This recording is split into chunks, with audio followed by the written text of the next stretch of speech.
नमस्कार दोस्तों, स्टडी 91 पर आप सबका हार्दिक स्वागत अभिनंदन है। जल्दी से फटाफट सभी लोग लाइव और शेयर करना बिल्कुल नहीं भूलिए। जल्दी से फटाफट लाइव और शेयर कर दीजिए, ठीक ना। तो आपका दिन मंगलमय हो, इन्हीं कामनाओं के साथ आइए हम अगली श्रृंखला को शुरू करते हैं। और इस श्रृंखला में आपको एक से बढ़कर एक शानदार क्वेश्चंस मिलेंगे जो आपके लिए करने में थोड़ी सी दिक्कतें महसूस करेंगे आप सब करने में, लेकिन उम्मीद करता हूं कि आप सब बिल्कुल सही करेंगे, ठीक ना। चूंकि आप सबके कामनाओं के साथ ही, आप सबके शुभकामनाओं के लिए ही ऐसे हम सब करते हैं, सुनहरे भविष्य के लिए, खासकर सुनहरे भविष्य के लिए ये सारे क्वेश्चंस हम सब लेकर आते हैं कि जितना आप रिवीजन कर सके और आपके लिए फायदेमंद हो सके। तो आइए, पहला ही प्रश्न आपके स्क्रीन पटल पर रहा कि निम्नलिखित में से कौन सा भारत का एकमात्र यहूदी वायसराय था।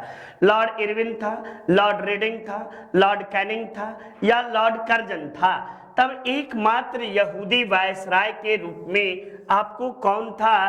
तो इस प्रश्न का जवाब देंगे कि लॉर्ड रेडिंग जो थे ये एकमात्र यहूदी वायसराय थे। और इनका कार्यकाल यदि बात की जाए तो 1921 से लेकर 1926 ईस्वी तक इनका कार्यकाल माना जाता है। इनके समय में कई महत्वपूर्ण घटनाएं घटित हुई, जैसे आपको चौरी चौरा कांड, चौरी चौरा कांड, आपको इन्हीं के समय में स्वराज पार्टी का गठन, स्वराज पार्टी का गठन, इन्हीं के समय में आपको जो है काकोरी ट्रेन डकैती, काकोरी ट्रेन कांड इन्हीं के समय हुआ। इन्हीं के समय में आपको जो है कि जो है CR दास की मृत्यु हुई, CR दास की मृत्यु। इन्हीं के समय आपको जो है कि इलाहाबाद में प्रथम अखिल भारतीय सेवा का सृजन किया गया, यानी परीक्षा का आयोजन, सृजन नहीं, अखिल भारतीय परीक्षा का आयोजन जो है कि भारत में पहली बार 1923 ईस्वी में किया गया। तो ये महत्वपूर्ण बातें, इनके समय के महत्वपूर्ण घटनाएं। चलिए अगला, महलवाड़ी व्यवस्था को किस क्षेत्र में लागू किया गया था? ये आपको जो है कि महाराष्ट्र में, पंजाब में, मद्रास एवं असम में या इनमें से कोई नहीं। तो महलवाड़ी व्यवस्था जिसका जनक हाल्ट मैकेंजी को कहा जाता है, किसे?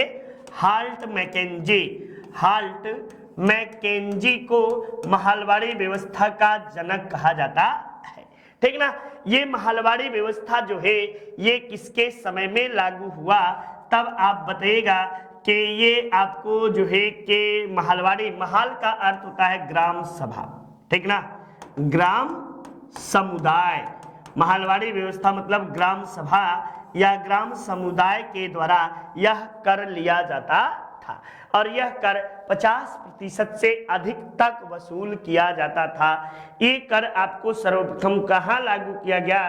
तो ये पंजाब और अवध क्षेत्र में, खासकर पश्चिमी उत्तर प्रदेश, अवध, पंजाब, अवध, MP यानी मध्य क्षेत्र, MP मध्य प्रदेश, इन सभी क्षेत्रों में आपको महलवाड़ी व्यवस्था लागू किया गया था।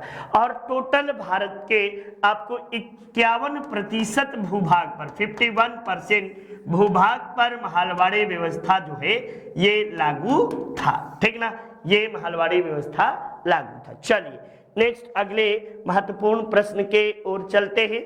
ये अगला ही प्रश्न रहा कि भारतीय राष्ट्रीय कांग्रेस की स्थापना के समय भारत का वायसराय कौन था? तो भारतीय राष्ट्रीय कांग्रेस की स्थापना कब हुई थी? 28 दिसंबर 1885 ईस्वी को भारतीय राष्ट्रीय कांग्रेस की स्थापना हुई। इसके प्रथम अध्यक्ष कौन थे? तब WC बनर्जी जो थे, बनर्जी, ठीक ना, बनर्जी आपको इसके प्रथम अध्यक्ष थे। और साथ साथ ही इसकी स्थापना कहाँ हुई? तो बंबई के गोकुल दास तेजपाल संस्कृत महाविद्यालय में इसकी स्थापना हुई। कुल कितने प्रतिनिधियों ने भाग लिया? तो 72 प्रतिनिधियों ने भाग लिया। पूर्व में भारतीय राष्ट्रीय कांग्रेस का क्या नाम था? तो भारतीय राष्ट्रीय यूनियन पूर्व में नाम था। और लाला लाजपत राय ने भारतीय राष्ट्रीय कांग्रेस को लॉर्ड डफरिन के दिमाग की उपज कही है। तो इस बात से यही लगाना कि लॉर्ड डफरिन का शासनकाल में ही आपको जो है भारतीय राष्ट्रीय कांग्रेस की स्थापना की गई थी, लॉर्ड डफरिन के शासनकाल में। नेक्स्ट चलिए अगले प्रश्न की ओर। भारत के विभाजन की घोषणा निम्न में से किसके द्वारा किया गया था?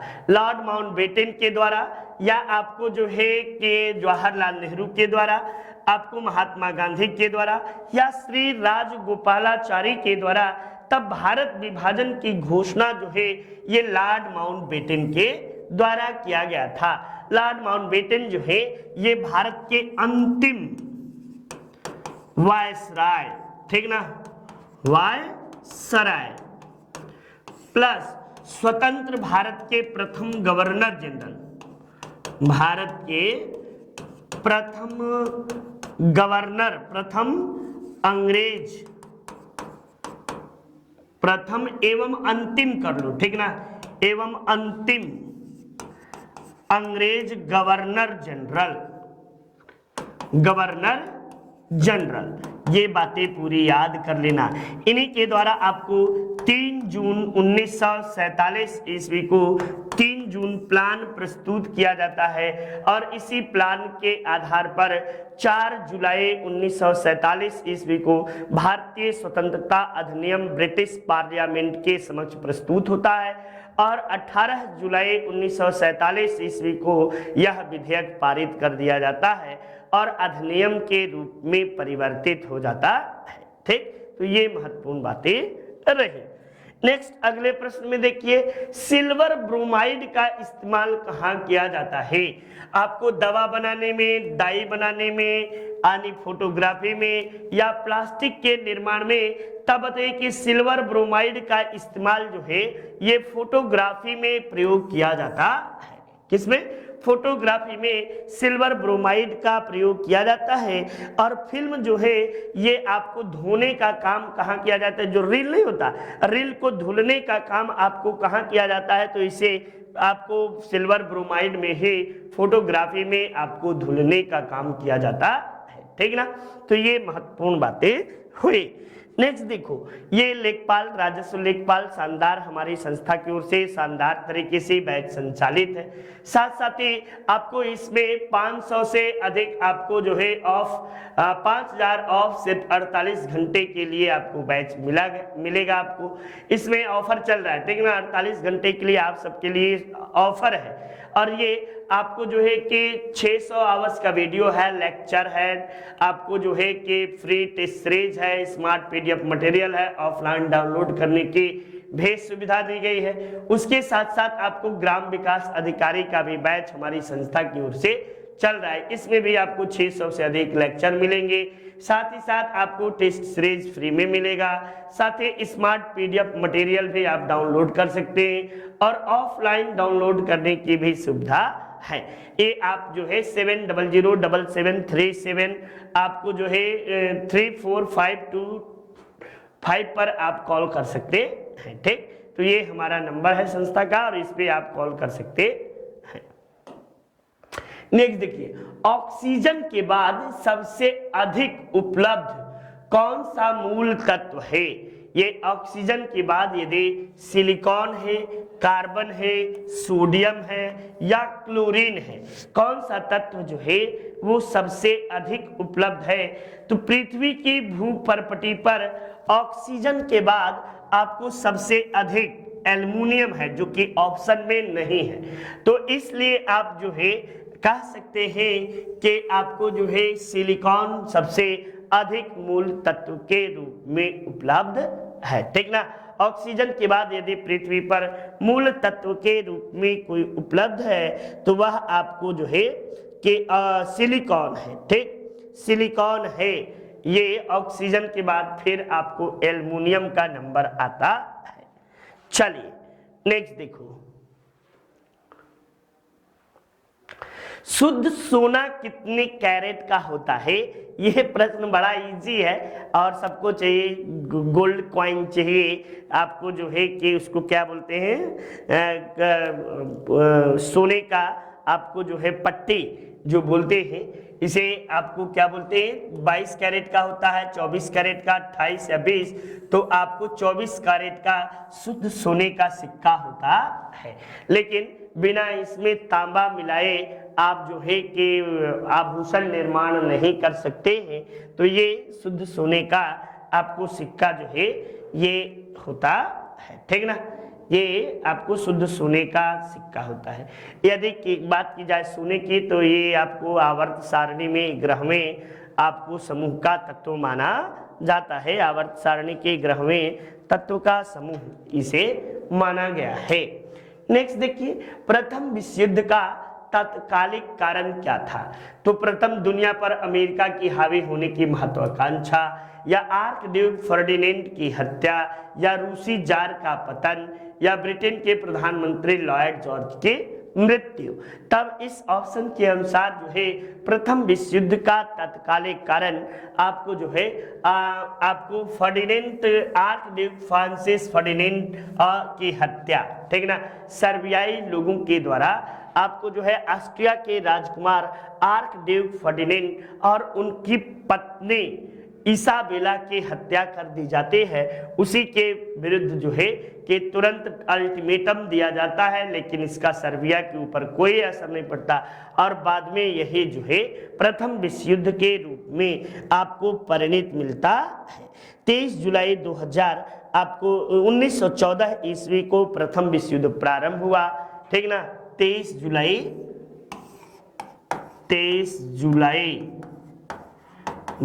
1914 को शुरू हुआ और आपको बंद कब हुआ? तो 11 नवंबर को, ठीक ना, 11 नवंबर आपको 1918 ईस्वी को ये प्रथम विश्व युद्ध आपको बंद हो गया। लगभग 4 महीने समथिंग दिन आपको प्रथम विश्व युद्ध चला था। एक और ट्रिक बता देता हूं कि प्रथम विश्व युद्ध में कुल कितने देशों ने भाग लिया, ये भी आपसे पूछा जाता है। तो ये देखो 1900 आपको 14 है, ठीक ना, और इधर से 1918 है, ठीक। तब देख लो तो 4 में से आपको एक जाएगा 3 और 8 में से एक जाएगा 7, तो इस तरह से कुल 37 देशों ने प्रथम विश्व युद्ध में भाग लिया था। ये बात आप सब याद रखे रहिएगा।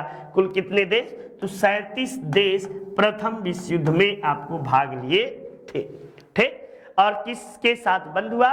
तो पेरिस के संधि के साथ ही आपको प्रथम विश्व युद्ध जो है समाप्त हो जाता है। ये महत्वपूर्ण बातें हैं। चलिए, इंग्लैंड प्रथम विश्व युद्ध में कब शामिल हुआ था? अब इंग्लैंड की बात, चुके आपको जो है लॉयड जॉर्ज जो थे, लॉयड जॉर्ज, उसमें लॉयड जॉर्ज ये उसमें ब्रिटेन के प्रधानमंत्री होते थे, यानी ब्रिटिश पीएम आपको कौन थे? तो ये थे। और किस समय आपको प्रथम 8 अगस्त 1914 को, 9 अगस्त, 10 अगस्त या 11 अगस्त को किस तारीख को शामिल हुआ था? तब बताएगा 8 अगस्त 1914 ईस्वी को प्रथम विश्व युद्ध में इंग्लैंड शामिल हो गया था, ठीक ना। इंग्लैंड शामिल 8 अगस्त 1914 ईस्वी को। जब पूछे कि जब भारत शामिल हुआ था तो उस समय भारत का वायसराय कौन था, तब बताना कि लॉर्ड हार्डिंग। लॉर्ड हार्डिंग आपको द्वितीय जो थे उस समय भारत के वायसराय हुआ करते थे, वायसराय ऑफ इंडिया के रूप में आपको हुआ करते थे, ठीक। तो ये महत्वपूर्ण बातें हुई। चलिए नेक्स्ट अगले प्रश्न की ओर चलते हैं। ये देखिए, द्वितीय विश्व युद्ध की समाप्ति के बाद किस संगठन की स्थापना की गई?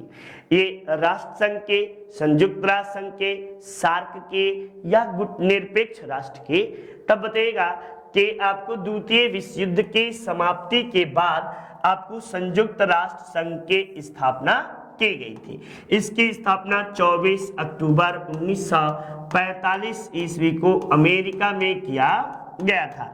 इसी कारण आपको 24 अक्टूबर को राष्ट्र संघ दिवस के रूप में भी मनाते हैं, ठीक ना, संयुक्त राष्ट्र संघ दिवस, ठीक, संयुक्त राष्ट्र संघ दिवस।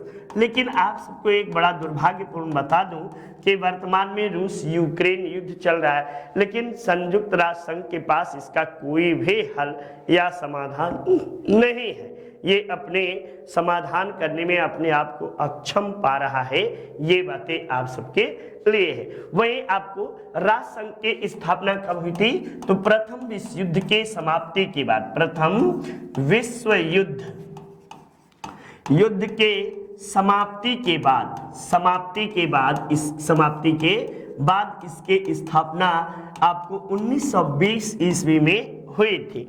और गुटनिरपेक्ष राष्ट्रों का संघ कब बना था? ये राष्ट्र, इसकी सार्क की स्थापना 1985 ईस्वी में आपको सार्क बना था, और 1961 ईस्वी में आपको यूगोस्लाविया की राजधानी बेलग्रेड में गुटनिरपेक्ष राष्ट्रों का संघ बना था, ठीक ना, गुटनिरपेक्ष राष्ट्रों का संघ आपको गठित हुआ था। तो सभी लोग देख रहे हैं कि शानदार तरीके से प्रश्नों को आप सब कर रहे हैं, और उम्मीद करता हूं कि आप सब इसी तरह से प्रश्नों को करेंगे, समझ में भी आप सबको बिल्कुल शानदार तरीके से आ रही होगी। हमारी संस्था के द्वारा ग्रुप डे आपको ऑनलाइन टेस्ट सीरीज जबरदस्त तरीके से दिया गया है, आप इसे कर सकते हैं, आपके सुनहरे भविष्य के लिए ये फायदेमंद भी है, ठीक ना। तो ये महत्वपूर्ण बातें आप सबके लिए, खासकर आप यूपी पुलिस कांस्टेबल का भी बैच आपको संस्था की ओर से शानदार तरीके से जारी है, जिसमें 500 से अधिक वीडियो लेक्चर हैं, ई नोट्स बुक और पीडीएफ भी है, टेस्ट सीरीज भी है, और उसके साथ साथ आपको क्विज भी आपको जबरदस्त तरीके से मिलेगा। तो आप स्टडी 91 का ऐप डाउनलोड करिए और बाय नाउ पे जाकर आप क्लिक करिए, इस नंबर पे आप जाइए और जस्ट आपको जो है कि आपको जो है आपको उपलब्ध है, और कुछ डिस्काउंट के साथ भी आपको मिल सकता है, ठीक। संयुक्त राष्ट्र संघ की लाइब्रेरी किस नाम से जानी जाती है?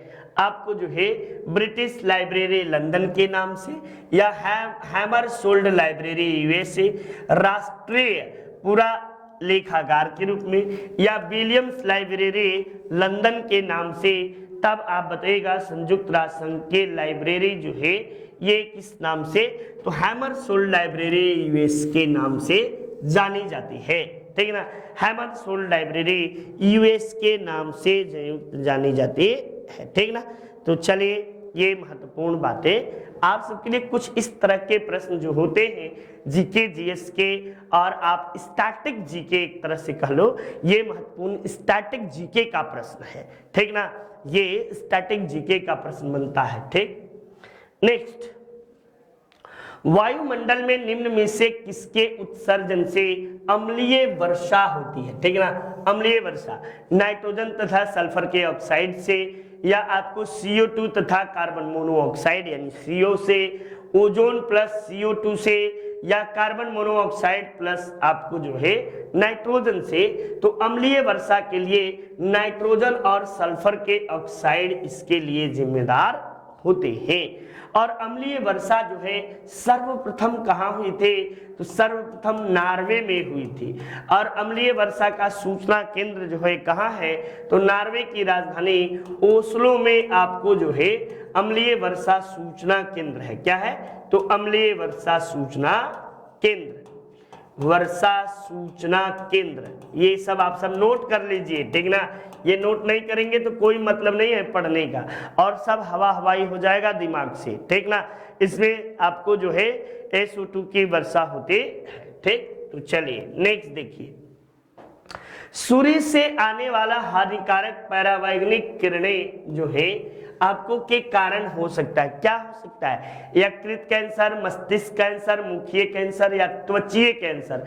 तो आपको सूर्य की परावैंगनिक किरणें आने का कारण क्या है? तो ओजोन परत में छिद्र, ओजोन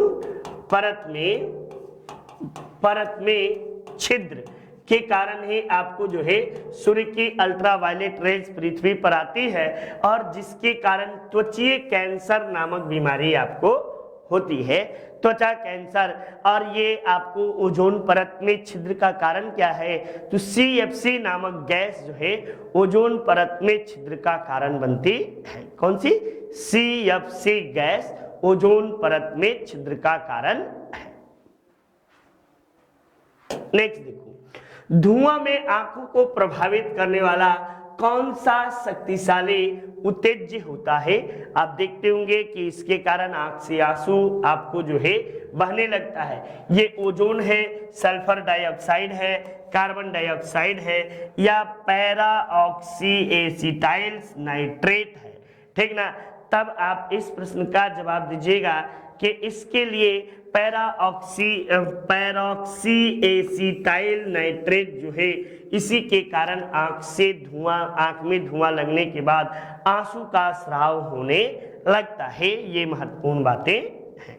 चलिए नेक्स्ट अगले प्रश्न की ओर चलते हैं। ये मानव गतिविधियों में परिवर्तित पर्यावरण आपको क्या कहलाता है? ये नैसर्गिक पर्यावरण या एंथ्रोपोजेनिक पर्यावरण या शहरी पर्यावरण या आधुनिक पर्यावरण? तब आप बताइएगा कि यह आपको एंथ्रोपोजेनिक पर्यावरण कहलाता है। क्या कहलाता है? एंथ्रोपोजेनिक। मानव गतिविधियों से परिवर्तित पर्यावरण जो है एंथ्रोपोजेनिक के नाम से जाना जाता है। ये आप सबके महत्वपूर्ण भविष्य के लिए बातें हैं। चलिए नेक्स्ट देखिए अगले प्रश्न में, ये RRB NTPC CBT2 ये शानदार महत्वपूर्ण श्रृंखला आप सबके लिए, आपके सुनहरे भविष्य के लिए। ठीक ना?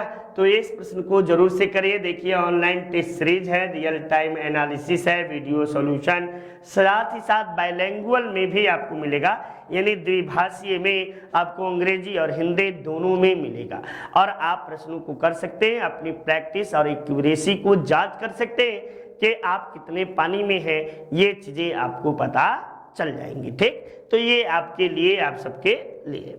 नेक्स्ट देखो भाई, ये इकोनॉमिक सर्वे किसके द्वारा प्रकाशित की गई है? सर्वे बैंक और रिजर्व बैंक ऑफ इंडिया के द्वारा, या प्लानिंग कमीशन के द्वारा, या आपको मिनिस्ट्री ऑफ फाइनेंस के द्वारा, या इंडियन स्टैटिस्टिकल इंस्टीट्यूट के द्वारा? इसमें इकोनॉमिक आपको जो है सर्वे किसके द्वारा प्रकाशित किया जाता है? जल्दी से फटाफट आप सब इस प्रश्न का जवाब जो है जल्दी से दीजिए। ठीक ना? ये आपको इकोनॉमिक सर्वे किसके द्वारा कराया जाता है? ये आपको तो मिनिस्ट्री ऑफ फाइनेंस के द्वारा, या मिनिस्ट्री ऑफ फाइनेंस के द्वारा जो है इकोनॉमिक सर्वे कराया जाता है। किसके द्वारा? मिनिस्ट्री ऑफ फाइनेंस के द्वारा आपको इकोनॉमिक सर्वे कराया जाता है। ठीक, ये आपको जो है मतलब इसमें खर्च और आय के ब्यौरे को दिखाया जाता है। नेक्स्ट, भारत में औद्योगिक की प्रक्रिया किस पंचवर्षीय योजना से प्रारंभ हुई थी? प्रथम पंचवर्षीय, द्वितीय पंचवर्षीय, तृतीय पंचवर्षीय, चतुर्थ पंचवर्षीय? किस पंचवर्षीय से भारत में औद्योगिक? फटाफट जल्दी से आप सब जवाब दीजिए, आपके जवाब की प्रतीक्षा में है। ये आप सब जवाब देते ही नहीं है, उसके पहले मुझे देना पड़ जाता है, तो जल्दी जल्दी आप लोग करिए। तो देखिए द्वितीय पंचवर्षीय योजना के दौरान जो है ये भारत में आपको जो है भारी उद्योग पर आधारित था। किस पे? भारी उद्योग पर आपको आधारित द्वितीय पंचवर्षीय। और पहली पंचवर्षीय जो थे ये आपको कृषि पर आधारित था। ठीक ना? आधारित था। और ये आपको किस मॉडल पर? तो हेराल्ड डोमर मॉडल पे आपको आधारित था। इसका शासन यदि देखा जाए तो 1951 से 1956 ईस्वी तक आपको था, जबकि द्वितीय पंचवर्षीय योजना भारी उद्योग पर आधारित था। और ये आपको PC महालनोबिस मॉडल पर था। PC महालनोबिस, ठीक ना? महालनोबिस मॉडल पर आधारित था। ये 1956 से 1961 ईस्वी तक द्वितीय पंचवर्षीय योजना मानी जाती है। और ये जो था ये आपको दोनों संयुक्त रूप से ये भी पीसी महालनोबिस पर, और आपको इसकी समयावधि बात की जाए तो 1961 से 1966 तृतीय पंचवर्षीय योजना सबसे असफल योजना थी, सबसे अधिक असफल योजना, अधिक असफल योजना मानी जाती है। ठीक ना, योजना आपको यह मानी जाती है। क्यों? तो इसी के समय दो आपको चीन और पाकिस्तान के साथ भारत को युद्ध करना पड़ा, साथ ही साथ भारत में भीषण अकाल भी पड़ा। इस कारण यह पंचवर्षीय योजना पूरी तरह से असफल रहे, जिसका उद्देश्य था उससे कई गुना माइनस में यह पंचवर्षीय योजना रही। नेक्स्ट देखो, किस पंचवर्षीय योजना के दौरान सरकार ने वह कृषि नीति बनाई जिसने आपको हरित क्रांति को जन्म दिया? ये द्वितीय पंचवर्षीय योजना या तृतीय पंचवर्षीय योजना, चतुर्थ या पांचवी? तब इस प्रश्न के जवाब में बताइएगा कि आपको जो है कि पंचवर्षीय योजना के दौरान कृषि नीति बनाई जिसने हरित क्रांति को जन्म दिया, तो ये आपको जो है कि चतुर्थ पंचवर्षीय योजना। वैसे कहा जाए हरित क्रांति की शुरुआत जो भारत में हुई, तो भारत में हरित क्रांति की शुरुआत 1966-67 ईस्वी में आपको हुई, लेकिन चतुर्थ पंचवर्षीय योजना जो है 1970 से लेकर आपको 69 से 1900 चूंकि 66 के बाद 67, 68, 69, 1969 से लेकर आपको ये पंचवर्षीय योजना 1969 से लेकर 1974 तक चला, और आपको इस पंचवर्षीय योजना के दौरान ही आपको हुआ। भारत में हरित क्रांति का जनक जो है नॉर्मन बोरलॉग को कहा जाता है। सॉरी, नॉर्मन बोरलॉग बता ही दिया हूं। बोरलॉग ये वैश्विक हरित क्रांति के जनक है। किसके? वैश्विक हरित क्रांति के जनक। ठीक ना। और आपको जो है भारत में एम.एस. स्वामीनाथन जो है ये भारत में हरित क्रांति के जनक, भारत में हरित क्रांति के जनक जो है एम.एस. स्वामीनाथन को माना जाता है।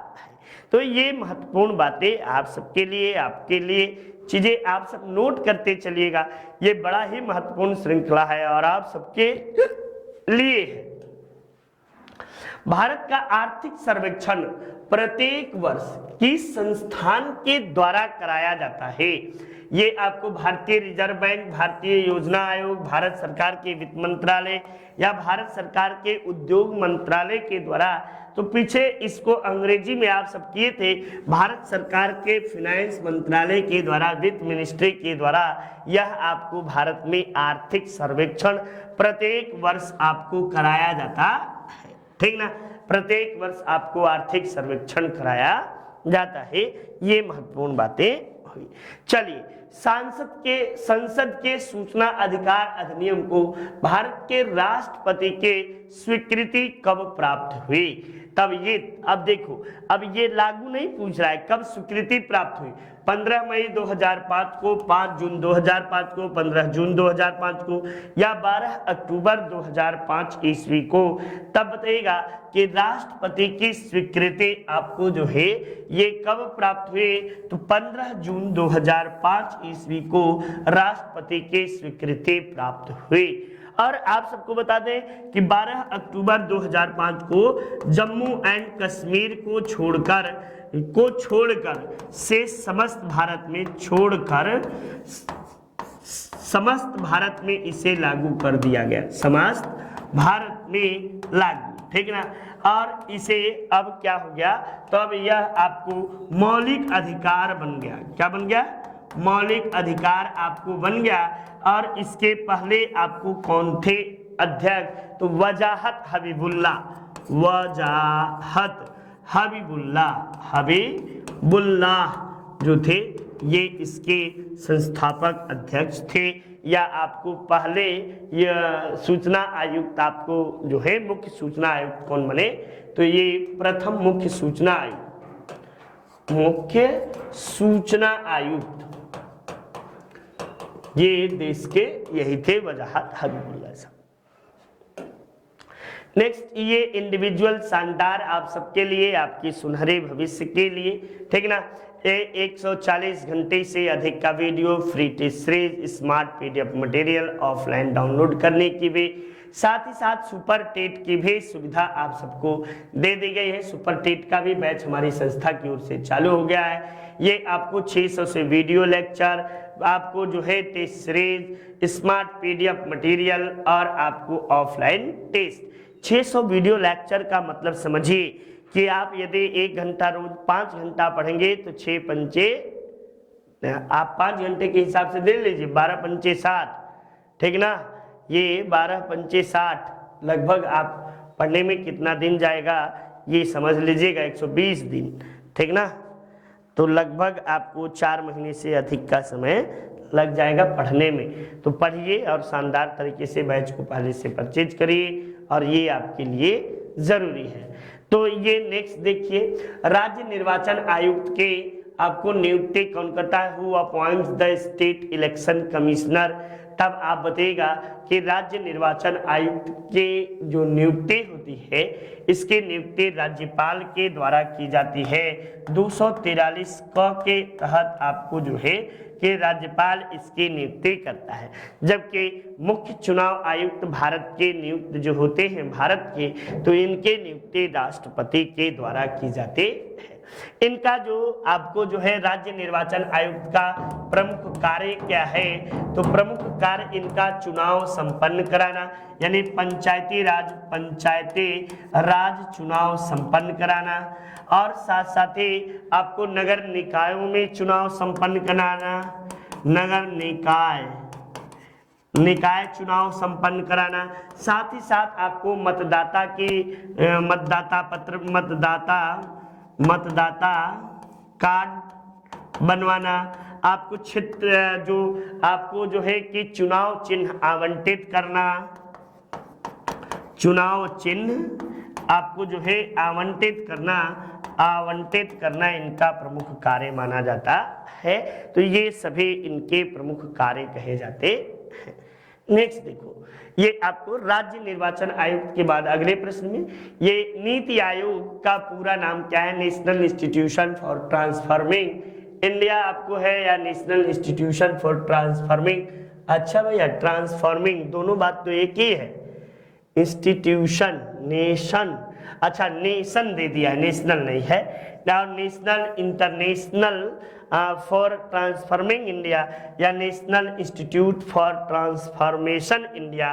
तब बताइएगा कि national institute for transforming India जो है ये आपको इसका नीति आयोग जो है ये इसका पूरा नाम है। नीति आयोग का गठन 1 जनवरी 2015 ईस्वी को नीति आयोग का गठन किया गया, और नीति आयोग का अध्यक्ष पदेन प्रधानमंत्री जो होता है, ये नीति आयोग का अध्यक्ष होता है, पदेन अध्यक्ष होता है, ठीक ना। और इसके आपको एक उपाध्यक्ष होते हैं, अरविंद पनगड़िया इसके प्रथम उपाध्यक्ष हुआ करते थे, ठीक। चलिए नेक्स्ट देखिए, भारत में सर्वप्रथम खनिज तेल का उत्पादन किया गया आपको 1966 में नाहरपुंग में, या 1967 में माकुम क्षेत्र में, 1989 में दिग्बोई में, या 1960 ईस्वी में, सॉरी ये सब 1866, 1867, 1889, या 1960 ईस्वी में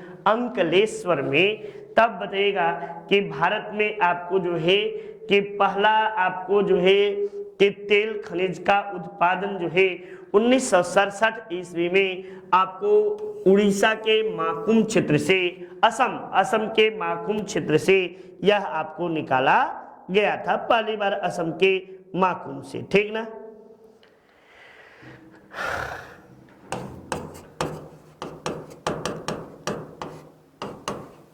असम में ये माकुम कहाँ है? तो असम के माकुम क्षेत्र से ये पहली बार 1900 और 1866 ईस्वी में नरहरपुर जो है पुंग, ये भी असम में ही है, लेकिन असफल प्रयास हुआ और निकाला नहीं, ठीक। तो ये बातें आप सबको हुई। नेक्स्ट देखिए, भारत में एंथ्रासाइड कोयला पाया जाता है। एंथ्रासाइड आपको जो है, एंथ्रासाइड कोयला भारत में कहाँ पाया जाता है? ये सबसे उत्तम कोयला होता है, ठीक ना, उत्तम कोयला माना जाता है। इसमें आपको बता दें कि आपको 90% से अधिक कार्बन होता है, से अधिक कार्बन पाया जाता है। साथ साथ ही ये आपको भारत में आपको कश्मीर में मिलता है, कश्मीर में आपको प्राप्त होता है।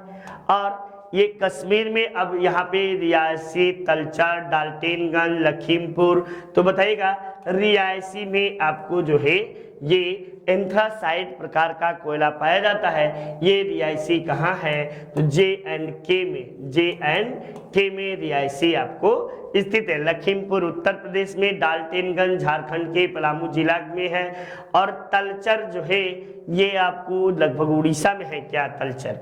तो ये महत्वपूर्ण रियासी जो है ये एंथ्रासाइड के लिए प्रसिद्ध माना जाता है। पछुआ जेठ धारा, ये बहुत महत्वपूर्ण प्रश्न है, ये बातें समझ लीजिए आप सब। पछुआ जेठ धारा आपको किन अक्षांशों के मध्य चलती है? तो बताइए, 20 डिग्री से 35 डिग्री उत्तरी अक्षांशों के बीच, 60 डिग्री से 65 डिग्री मध्य अक्षांशों के बीच, या 0 डिग्री से 30 डिग्री उत्तरी अक्षांशों के बीच, या 30 डिग्री से 60 डिग्री आपको जो है 30 से 60 डिग्री उत्तरी अक्षांशों के बीच, यहीं पे उत्तरी कर लो, उत्तरी अक्षांशों के मध्य किस में आपको चलते हैं? तब आपको बताइए कि पछुआ पवने जो है ये आपको जो है कि 20 डिग्री से 35 डिग्री उत्तरी अक्षांशों के मध्य चला करते हैं, ठीक ना। पछुआ पवने ये उत्तरी अक्षांशों के मध्य चला करती हैं, जबकि दक्षिणी गोलार्ध में 30 से 65 डिग्री के मध्य चला करती हैं। तो इस तरह से आप देखोगे तो ये महत्वपूर्ण बातें हुई, ठीक ना। तो ये महत्वपूर्ण बातें हुई। ये आपको NTA NET national eligibility test आपको पेपर 1 का शानदार तरीके से हमारी संस्था की ओर से मात्र 180 घंटे में का वीडियो लेक्चर, और आप शानदार तरीके से इसे पढ़ सकते हैं। जबरदस्त की गुणवत्ता आपको इसमें मिलेगी। साथ ही साथ यूपी टेट से संबंधित आपको सिलेबस भी, यूपी टेट का सिलेबस वाली बैच आपको, सिलेक्शन वाली बैच जो है कि संस्था के द्वारा प्रारंभ किया गया है। और मैक्सिमम लोग, मेरी गारंटी है कि आप पढ़कर देखिए, सफलता आपके कदमों के तले होगी, ठीक ना। रिजर्व आपको जो है रिवीजन बूस्टर पीडीएफ भी है आपको, साथ ही साथ जो है क्विज विथ वीडियो सॉल्यूशन है, और आपको डाउट सेशन का भी क्लास दिया गया है। तो ये महत्वपूर्ण बातें आप सबके लिए। देखिए, सुमेलित कीजिए, एक तरफ स्थानीय हवाओं के नाम, दूसरी तरफ राज्य के नाम। अब देखो, नार्विस्तर नामक जो हवा है ये आपको कहाँ चलती है? पश्चिम बंगाल में या पूर्वी भारत में। तब नार्विस्तर की जो हवा है ये आपको पूर्वी भारत में चलती है, और पश्चिम बंगाल में इसी नार्विस्तर को काल बैसाखी के नाम से जानते हैं। जबकि इसी हवा को जो है कि कर्नाटक और केरल में चेरी ब्लॉसम के नाम से, इससे आपको कहवा कॉफी जो है और चेरी पकता है, और इसे ही दक्षिण भारत में आम्रवृष्टि के नाम से जाना जाता है। तो इस तरह से आप देखो तो पहले का तीसरा, दूसरे का पहला, तीसरे का दूसरा, और चौथे का चौथा। ये ऑप्शन 3-1 2 4 ऑप्शन संख्या 3 इज योर राइट आंसर हुआ। 3 जो है ये बिल्कुल आपका विकल्प सही हुआ, 3 ही सही है। ये चीजें आप लोग याद कर लीजिए, अपने मन मस्तिष्क में बैठा लीजिए। भूमध्य रेखा से 5 डिग्री उत्तर तथा दक्षिण क्षेत्र में किस पेटी का विस्तार हुआ है? तो भूमध्य रेखा से 5 डिग्री उत्तर तथा दक्षिण, यानी देखो ये आपको है पृथ्वी, और ये बीचों बीच भूमध्य रेखा, यही है ना, भूमध्य रेखा है, और 5 डिग्री उत्तर, 5 डिग्री दक्षिण, और ये पूरे क्षेत्र को किस नाम से जानते हैं? तब आप बताइएगा कि इस पूरे क्षेत्र को आपको शांत पेटी, शांतपेटे या डोलड्रम क्षेत्र के नाम से जाना जाता है। तो इस तरह आप देखोगे तो ऑप्शन संख्या 1 and 2 is your right answer माना जाएगा। 5 डिग्री नॉर्थ और 5 डिग्री साउथ, ठीक ना। और ये आपको बीच की जीरो रेखा जिसे भूमध्य रेखा या विषुवत रेखा के नाम से जानते हैं। ये आपको इसके बीच का क्षेत्र जो है डोलड्रम क्षेत्र या शांतपेटे के क्षेत्र के नाम से जाना जाता है।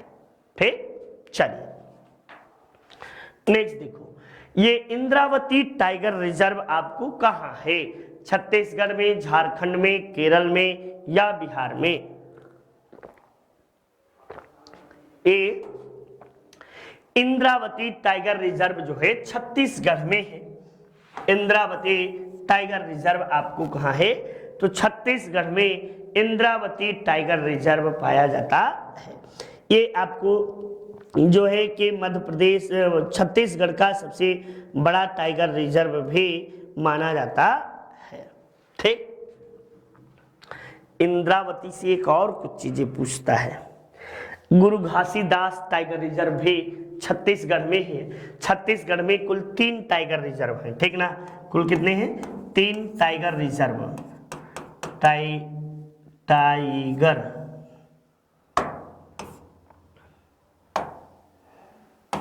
3 टाइगर रिजर्व ये आपको है। ठीक, सबसे बड़ा श्रीशैलम टाइगर रिजर्व आंध्र प्रदेश में है और सबसे छोटा पेंच टाइगर रिजर्व है। ठीक, चलिए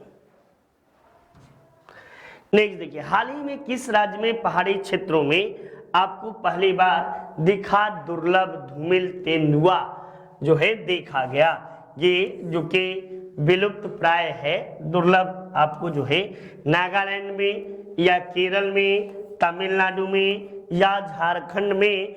तब आप इस प्रश्न का जवाब दीजिएगा। ये करंट का क्वेश्चन है, तो ये करंट का क्वेश्चन है, ठीक ना बच्चा। ये हाल ही में पूछ लिया है।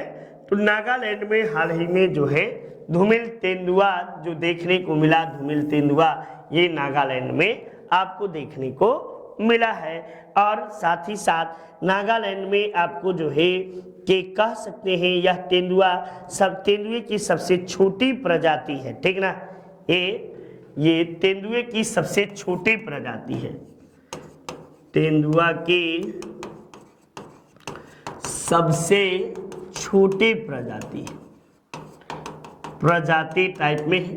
नागालैंड आपको पता होगा कि 1 दिसंबर को कौन सा दिवस नागालैंड में मनाया जाता है?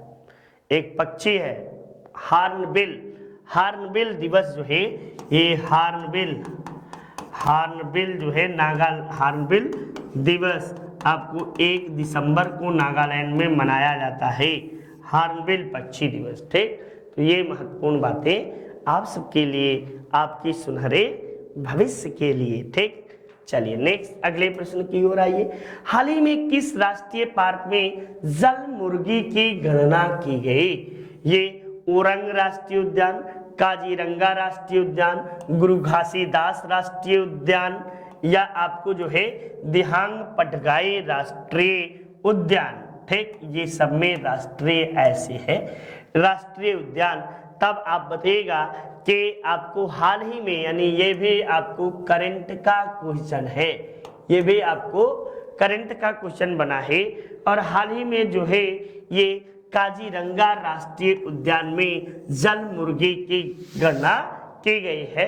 काजीरंगा राष्ट्रीय उद्यान यदि पूछा जाए कहाँ है, तो ये आपको असम में है। और काजीरंगा राष्ट्रीय उद्यान किसके लिए प्रसिद्ध है? तो एक सिंघी गैंडा के लिए प्रसिद्ध है। किसके लिए?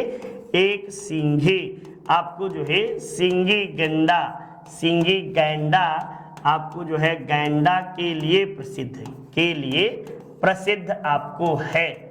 ये एक सिंघी गैंडा के लिए प्रसिद्ध माना जाता है काजीरंगा राष्ट्रीय उद्यान। नेक्स्ट, नितिन सर के द्वारा हैंड रिटेन नोट शानदार तरीके से आपको जो है कि लिखा गया है। आप प्राचीन भारत का इतिहास, मध्यकालीन भारत का इतिहास, आधुनिक भारत का इतिहास, साथ ही साथ हिंदी, इंडियन ज्योग्राफी, भारत का भूगोल, आपको भारतीय राज व्यवस्था, ठीक, आपको भारतीय, ये सारी पुस्तकें आपको शानदार तरीके से संस्था की ओर से उपलब्ध है पीडीएफ के रूप में, ठीक ना। बाद में किताब ना समझ लेना, ई बुक का मतलब होता है पीडीएफ, और पीडीएफ के रूप में उपलब्ध है आपके लिए, आपके सुनहरे भविष्य के लिए फायदेमंद भी है, ठीक। चलिए नेक्स्ट देखो, ये ढाका इंटरनेशनल फिल्म फेस्टिवल में भारत के किस फिल्म को सर्वश्रेष्ठ पुरस्कार दिया गया है?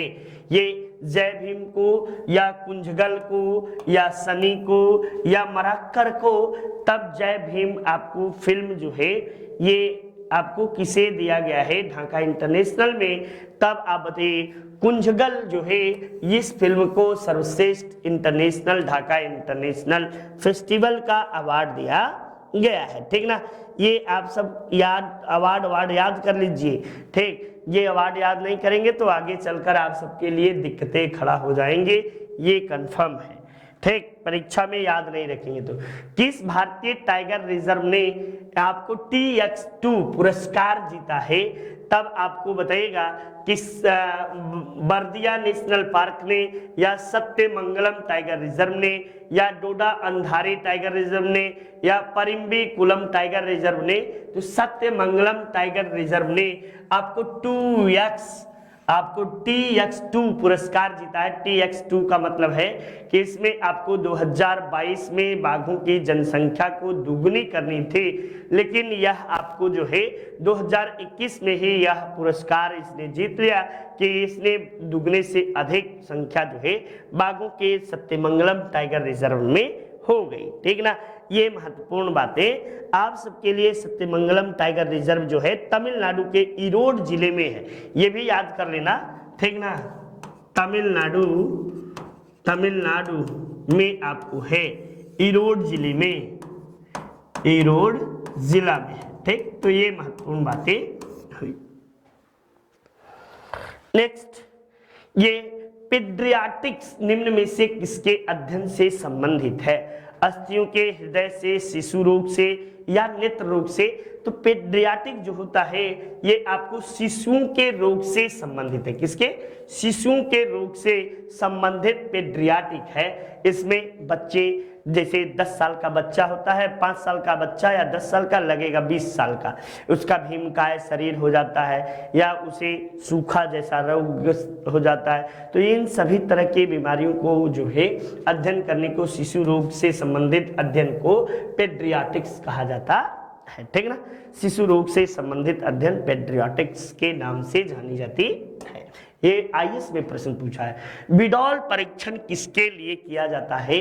तो विडाल परीक्षण जो है ये हैजा के लिए, मलेरिया के लिए, टाइफाइड के लिए, या पित्त ज्वर के लिए। तब आपको जो है कि टाइफाइड के लिए विडॉल परीक्षण जो है, टाइफाइड जिसे मियादी बुखार भी बोलते हैं, मियादी बुखार, ठीक ना। मियादी बुखार गांव में खूब कहा थे, मियादी बुखार हुई भाई इनके, ठीक ना। टाइफाइड, और बाद में यही टाइफाइड बदलकर पीलिया के रूप में भी परिवर्तित हो जाता है। इसमें आपको जो है लीवर सबसे ज्यादा इफेक्टिव होता है। नेक्स्ट देखिए, दालें किसका सबसे अच्छा स्रोत होती है? तो दालें प्रोटीन का, विटामिन का, कार्बोहाइड्रेट्स का, या वसा का? तो दालें सबसे अधिक आपको प्रोटीन का सबसे अच्छा स्रोत माना जाता है। साथ साथ ही आप सबको महत्वपूर्ण बातें बता दें, सोयाबीन जो है इसमें सबसे अधिक प्रोटीन पाया जाता है। सोयाबीन में लगभग 45% आपको प्रोटीन सोयाबीन में पाया जाता है। सोयाबीन जो है दलहन और तिलहन दोनों प्रकार की फसल है। साथ साथ ही सोयाबीन की खली में लगभग 55% जो है ये सोयाबीन की खली में प्रोटीन पाया जाता है। सोयाबीन की खली में आपको जो है कि प्रोटीन पाया जाता है। चलिए, ये आपको शानदार तरीके से आपको चारों श्रृंखलाएं, लेखपाल 1, 2, 3, 4, ये चारों श्रृंखलाएं आपकी संस्था में, हमारी संस्था में उपलब्ध है। और आपके लिए ये महत्वपूर्ण प्रश्न श्रृंखला भी है। ये जबरदस्त तरीके से सबसे पहली सीरीज आपको संस्था द्वारा यही विकसित आया था और इसको बड़ी ही मेहनत से मैंने बड़ी लगन से लिखा था, ठीक है ना। तो आपके और आपके सुनहरे भविष्य के लिए बड़ा ही लाभकारी फायदेमंद ये माना जाएगा। नेक्स्ट देखिए, इंसुलिन के अतिस्राव से कौन सा रोग होता है? तो जब इंसुलिन की मात्रा में वृद्धि हो जाएगी तब आपको क्या हो जाएगा? मधुमेह हो जाएगा, हाइपोग्लाइमीसिया हो जाएगा, या हेपेटाइटिस हो जाएगा, या एनीमिया हो जाएगा। तो एनीमिया तो आपको जो है कि खून की कमी से आपको एनीमिया रोग होता है, लेकिन आपको जो है कि इंसुलिन की कमी से आपको इंसुलिन के अधिक स्राव से, अतिस्राव से हाइपोग्लाइसीमिया नामक रोग होता है, और इंसुलिन के कम स्राव से मधुमेह होता है। इंसुलिन के कम स्राव से आपको जो है मधुमेह और हाइपोग्लाइसीमिया जो है इंसुलिन के अत्यधिक स्राव के कारण जो है ये हाइपोग्लाइमीसिया नामक रोग हो जाता है। ठीक, चलिए नेक्स्ट देखिए, अगले महत्वपूर्ण प्रश्न को देखते हैं। हाल ही में किस स्थल को रामसर के रूप में सूचीबद्ध किया गया है? रामसर स्थल जो है इसे आर्द्र भूमि के नाम से भी जानते हैं, ठीक ना, आर्द्र भूमि के रूप में भी जानते हैं। और आर्द्र भूमि दिवस 2 फरवरी को आपको प्रत्येक वर्ष आर्द्र भूमि दिवस के रूप में मनाया जाता है। तब आपको बता दें कि खिजादिया आपको पक्षी अभयारण्य और बखीरा पक्षी अभयारण्य, ये दोनों जो है इन दोनों को हाल ही में रामसर स्थल में शामिल किया गया है। ये करंट का है, ठीक ना। और करंट, यदि आप सब करंट में परीक्षा में गलती किए तो आप सब बाहर हो जाएंगे, सभी बाहर हो जाएंगे, हम आप कोई भी हुआ करंट गलत तो परीक्षा से बाहर। अब देखिए, दादा साहब फाल्के पुरस्कार 2022 में सर्वश्रेष्ठ निर्देशक का पुरस्कार किसे दिया गया है? केन घोष को, करण जौहर को, महेश भट्ट को, या इनमें से किसी को नहीं? तब आप बताइएगा कि सर्वश्रेष्ठ आपको जो है ये पुरस्कार किसे दिया गया है। तब बताइए कि सर्वश्रेष्ठ पुरस्कार जो है ये आपको केन घोष को दिया गया है। और केन घोष को किस मूवी के लिए दिया गया है? तो इनके मूवी जो है state of all temples attack के लिए यह पुरस्कार दिया गया है।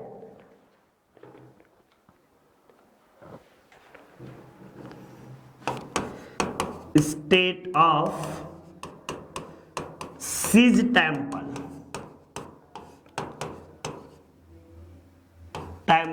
अटैक के लिए यह सर्वश्रेष्ठ पुरस्कार दिया गया है। इसी फिल्म का नाम है और इसी के लिए आपको जो है इन्हें पुरस्कार, केन घोष को पुरस्कार दिया गया है। नेक्स्ट ये देखिए, हाल ही में भारत की सबसे भरोसेमंद सार्वजनिक कंपनी, ये पीसीएस में पिछली बार पूछा था कि कौन बनी थी, तो पिछली बार रिलायंस, पिछली बार जो थी एनटीपीसी थी, इस बार भेल है, सेल है, गेल है, या ICIL है। तब बताएगा कि हाल ही में आपको जो है ये सबसे बड़े कंपनी के रूप में कौन बनकर आई है? तो बताइए कि सबसे बड़े कंपनी के रूप में जो है कौन बनी है भाई?